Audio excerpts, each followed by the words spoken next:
I hope सब अच्छे होंगे। Good morning to all of you from my side.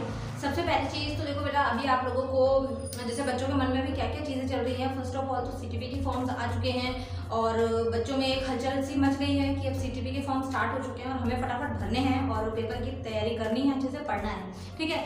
दूसरी चीज़ कि सितंबर वालों की भी डेट शीट आ गई है, तो सितंबर वालों का आप लोगों का भी 29 से शायद पेपर है। मैंने डेट शीट को अपलोड कर दिया था ऑलरेडी वीडियो में। तो चाहे सितंबर वाले हों चाहे सीटीपी वाले हों, सबके एग्जाम्स हैं। ठीक है। तो उसी के बारे में कुछ चीज़ें मैं लेकर आई हूँ जो आप लोगों को जानना जो है वो काफ़ी ज़रूरी है और उसको आप लोगों को आपको पता होना चाहिए कि हाँ ये चीज़ जो है ऐसे होती है या फिर इस चीज़ के बारे में ये होता है। तो आपको पता होना चाहिए, इसलिए मैं सोचा मैं एक वीडियो शेयर करूँ। देखो, सबसे पहली चीज़ तो आप लोगों को एक चीज़ ध्यान रखनी है। क्या ध्यान रखना है कि आप लोगों का जो पेपर है वो सेम ही रहता है, मुश्किल नहीं होता है, हार्ड होता है, इतना ज़्यादा लेवल हाई नहीं देते हैं। दूसरी चीज़ कि आप लोगों का एग्ज़ाम जो होता है वो जो आपका सिलेबस होता है उसके अकॉर्डिंग ही होता है। सिलेबस आउट ऑफ सिलेबस नहीं आते क्वेश्चन ज़्यादा, तो आप लोगों को उसके लिए परेशान होने की ज़रूरत नहीं है। ठीक है। सेकेंड चीज़ आप लोगों को ये ध्यान रखनी है कि बहुत सारे बच्चे ये बोलते हैं कि मैम हमारा जो प्रीवियस पेपर था ना वो बहुत आसान आया था और इस बार वाला बहुत हार्ड आया है। तो ऐसा नहीं होता है, पेपर सेम ही होते हैं, पेपर का लेवल भी सेम होता है। बस आप लोगों की प्रिपरेशन के ऊपर डिपेंड करता है कि आपने प्रिपरेशन कैसे की है। हाँ, हो सकता है एक दो क्वेश्चंस जो हैं वो ऐसे आ जाएं जो आपने पढ़े ना हो, क्योंकि इंटरनल क्वेश्चंस भी कई बार आ जाते हैं। तो अगर ऐसा कुछ होता भी है तो इट्स ओके, कोई बात नहीं, लेकिन आप लोगों को अपनी प्रिपरेशन जो है वो बेस्ट रखनी है। ठीक है। तो इस चीज़ का आप लोगों को ध्यान रखना है। एक चीज़ जो सबसे ज़्यादा इम्पॉर्टेंट और है कि बच्चे ये सोचते हैं कि मैम हम लोग जैसे तैयारी करने के लिए, अगर हम लोग जैसे सीटीपी वाले बच्चे हैं तो हमारा सिलेबस जो है वो चेंज होगा या वही रहेगा। तो इसके लिए मैं आप लोगों को एक अच्छी सी एडवाइस दूंगी कि आपके आसपास कोई रेगुलर वाला स्टूडेंट हो जो 10th में हो या 12th में हो। ठीक है। तो आप लोगों के सीटीपी के एग्जाम्स मार्च में होने हैं तो उनके भी मार्च में ही होने हैं, रेगुलर वालों के भी तो मार्च में एग्जाम होंगे ना, और उन्हीं के साथ आप लोगों के पेपर होंगे। तो आप लोगों को ये ध्यान रखना है कि जब उनके पेपर होंगे तब हमारे पेपर भी होंगे और उनका सिलेबस और आपका सिलेबस मैक्सिमम सेम होगा, बुक्स उनकी और आपकी मैक्सिमम सेम होंगी। तो आप लोगों को इस चीज़ का थोड़ा सा ध्यान रखना है, इस चीज़ पे थोड़ा सा आप लोगों को फोकस रखना है। बुक्स सेम ही रहती हैं, मुश्किल नहीं होती हैं और ये नहीं है कि डिफरेंट सिलेबस हो या डिफरेंट कॉन्सेप्ट्स आपके पास आ जाए, नहीं। रेगुलर वालों का जो पेपर बनता है HBSC बोर्ड वहीं से आप लोगों का भी पेपर बनाता है और लेवल भी मैक्सिमम सेम ही होता है। ऐसा नहीं है ओपन वालों को बहुत ईजी है, रेगुलर वालों को बहुत हार्ड है, नहीं, ऐसा नहीं है। ठीक है। तो इस चीज़ का थोड़ा सा आप लोगों को ध्यान रखना है। इसके अलावा में और जैसे बच्चे जो दूसरा डाउट ये पूछ रहे हैं कि मैम ओपन वाले जो हैं, जैसे ओपन वालों का भी पेपर होगा तो हमारी डीएमसी आएगी, तो हमारी डीएमसी जो आएगी वो मतलब कि कब तक आएगी और वो जो डीएमसी होगी वो रेगुलर वाले से डिफरेंट होगी या सेम होगी।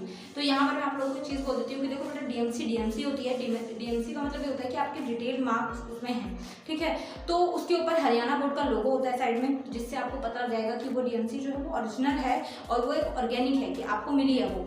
तो उसमें आप लोगों को इतनी ज़्यादा टेंशन लेने की जरूरत नहीं है कि डीएमसी मतलब कि किस टाइम पर कैसे हम लोगों को मिलेगी और मतलब वो डीएमसी की वैल्यू होगी या नहीं होगी। मेन बच्चों के जो क्वेश्चन आता है वो ये है कि डीएमसी की जो वैल्यू है वो होगी या नहीं होगी। तो डीएमसी है, उसकी वैल्यू एकदम बराबर रहती है, चाहे वो ओपन वाली हो चाहे वो रेगुलर वाली हो। ठीक है। इसके अलावा में बच्चे ये बोलते हैं कि मैम हमारी डीएमसी घर आएगी या फिर स्कूल में आएगी, कहाँ आएगी। तो एक इनफ टाइम होता है, जैसे 3 महीने मान के चलो, इतना टाइम होता है एक डीएमसी को आने में लगता है जो। तो अगर वो आ जाती है जैसे 3 महीने मैक्सिमम, अदरवाइज 2 महीने 1.5 महीने में भी आ जाती है। अगर नहीं भी आती है या तो बाई पोस्ट आपके घर आएगी। इसके अलावा में बाई पोस्ट अगर नहीं है तो स्कूल, अगर आप रेगुलर स्टूडेंट हो तो स्कूल में आ जाएगी। ठीक है। तो आपको परेशान होने की जरूरत नहीं है। इसके अलावा में एक मैंने आप लोगों को 1-2 बच्चों को मैंने कमेंट में बताया था कि अगर आपकी डीएमसी मान लीजिए कि स्कूल में आती है या फिर स्कूल में भी नहीं आती, घर पे भी नहीं आती, तो HBSC बोर्ड में सारे स्टूडेंट्स की डीएमसी जो होती हैं वो सेव होती हैं, वहाँ पर रखी हुई होती हैं। तो if you want so you can go Haryana board HBSC board. ठीक है। एंड आप अपनी डीएमसी वहाँ से ले सकते हैं। सो आप लोगों को इतना ज़्यादा नेगेटिव होने की ज़रूरत नहीं है, डोंट बी नेगेटिव। एंड इसके अलावा में अब आप लोगों के एग्ज़ाम्स जो हैं जैसे सितंबर वाले हैं चाहे मार्च वाले हैं, सबके पेपर हैं। तो आप सबको अपनी प्रिपरेशन करनी है और अच्छे से प्रिपरेशन पे लग जाना है। कुछ चीज़ें मैं आप लोगों को बताऊंगी। एक तो सबसे पहली चीज़ कि एग्जाम प्रिपरेशन के अंदर जो प्लेलिस्ट है वहाँ पर जाएं और वहाँ पर आपको बहुत सारे कॉन्सेप्ट्स और बहुत सारे important topics, question paper, sample paper, बहुत सारे प्लेलिस्ट में आपको वीडियोस मिलेंगी, आप उसको देखिए। ठीक है। डिस्क्रिप्शन में भी लिंक अवेलेबल है, वहाँ से भी आपको मिल सकता है। इसके अलावा मैं दूसरी चीज़ की प्रीवियस ईयर क्वेश्चन पेपर हो गए, प्रीवियस ईयर के जो सैम्पल पेपर्स हो गए, उनको कहीं भी छोड़िएगा मत। इंपॉर्टेंट टॉपिक्स, इंपॉर्टेंट पॉइंट्स मैंने अपनी प्लेलिस्ट का जो है प्लेलिस्ट एग्जाम प्रिपरेशन के नाम से उसमें करवा रखे हैं, तो वहाँ से आप इंपॉर्टेंट टॉपिक्स देखिए। साइंस के हो गए, मैथ के हो गए, इंग्लिश के हो गए, हिंदी के हो गए, उसमें मैंने टिप्स दे रखे हैं कि आपको क्या क्या करना है जिससे आप पास हो सकते हैं। तो इसके ऊपर थोड़ा सा आप लोगों को ध्यान देना है और कोशिश करनी है कि जो चीज़ें मैं बता रही हूँ उनको फॉलो करें, ठीक है बेटा। इसके अलावा मैं आप लोगों को हमेशा गाइड करती ही रहती हूँ। टेलीग्राम पर हूँ मैं, वहाँ पर मैक्सिमम बच्चे जो हैं वो धीरे धीरे जुड़ रहे हैं, ताकि उनको मुझे लगता है कि जब उनको किसी चीज़ की ज़रूरत हो, किसी सपोर्ट की ज़रूरत हो, किसी गाइडेंस की ज़रूरत हो, तो आई विल बी देयर। तो इसलिए मैं वहाँ पर कोशिश रहती है कि मैं उस टाइम पर हूँ और मैं आपकी मदद कर पाऊँ। तो इसलिए आप टेलीग्राम पर ज्वाइन हो सकते हैं, वहाँ पर ग्रुप है और वहाँ पर आप जैसे और भी बच्चे हैं, तो आप लोग आपस में भी डिस्कशन करके कोई भी आपको प्रॉब्लम हो वो सॉर्ट आउट कर सकते हैं, ठीक है। इंस्टाग्राम आईडी भी है, लेकिन वहाँ पर मैं कम एक्टिव होती हूँ, तो आप टेलीग्राम पर आ सकते हैं। वहाँ पर सेफ ऐप है एकदम, इसलिए घबराने की जरूरत नहीं है। वहाँ पर आप नॉर्मल ग्रुप ज्वाइन कर सकते हैं। बेसिक ज्ञान के नाम से ही है, इंस्टा पर आईडी भी बेसिक ज्ञान के नाम से है, तो सब जगह बेसिक ज्ञान के नाम से ही हूँ मैं। तो आप लोग वहाँ पर मुझे ज्वाइन कर सकते हैं। कुसुम नाम है वैसे मेरा ओरिजिनल, बट वो आपको बहुत कम जगह पर देखने को मिलेगा, ठीक है बेटा। चैनल नेम बेसिक ज्ञान है, तो उसी के नाम से मैं हर जगह पर हूँ।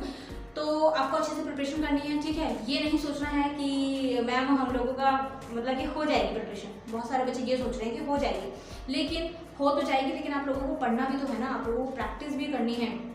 आप लोगों को ध्यान रखना है कि पिछला साल आप लोगों का पूरा इस वजह से ही खराब हुआ है क्योंकि आप उस टाइम पर सीरियस नहीं थे, उस टाइम पर आपने अच्छे से पढ़ाई नहीं की थी। तो इस टाइम पर आपको वो काम नहीं करना है, इस टाइम आपको अच्छे से प्रिपरेशन करनी है, एकदम बेस्ट जोश के साथ जाना है पेपर देने और अच्छी परसेंटेज बनानी है, ठीक है। तो सबके सब मुझसे प्रॉमिस कर लो, अच्छे नंबर से पास होना है, अच्छी परसेंटेज बनानी है, चाहे वो 10th वाले हों, चाहे वो 11th वाले हों, चाहे वो 12th वाले हों, ठीक है। तो क्योंकि पेरेंट्स आप लोगों के ऊपर पैसा लगा रहे हैं बच्चे, तो आप लोगों को पढ़ना बनता है, आप लोगों का अच्छा रिजल्ट आना बनता है, ठीक है। जब वो आप लोगों को पढ़ाने में कोई कमी नहीं छोड़ रहे, जब वो आप लोगों की ज़रूरतें पूरी करने में कोई कमी नहीं छोड़ रहे, सो इट्स योर ड्यूटी कि आप उनका जो आपका फ़र्ज़ है वो आप उनके प्रति निभाएं, ठीक है। उनको सिर्फ यही चाहिए कि आप अच्छे मार्क्स से पास हो जाएं, ठीक है बच्चे।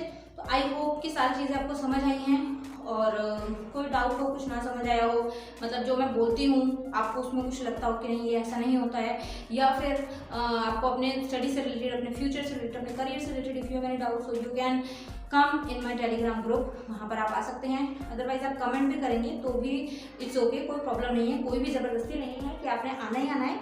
आप कमेंट बॉक्स में कमेंट अपना छोड़ दीजिए, वहाँ पर मैं कमेंट बॉक्स डालती रहती हूँ वीडियोस, आज भी मैंने कल डाली थी शायद, तो वो मैं डालती हूँ, तो वहाँ से आपको मैं रिप्लाई करूँगी, ठीक है। तो आई होप सारी चीज़ें क्लियर हैं। नेक्स्ट वीडियो में जल्दी मुलाकात होगी। Thank you so much for watching, bye bye.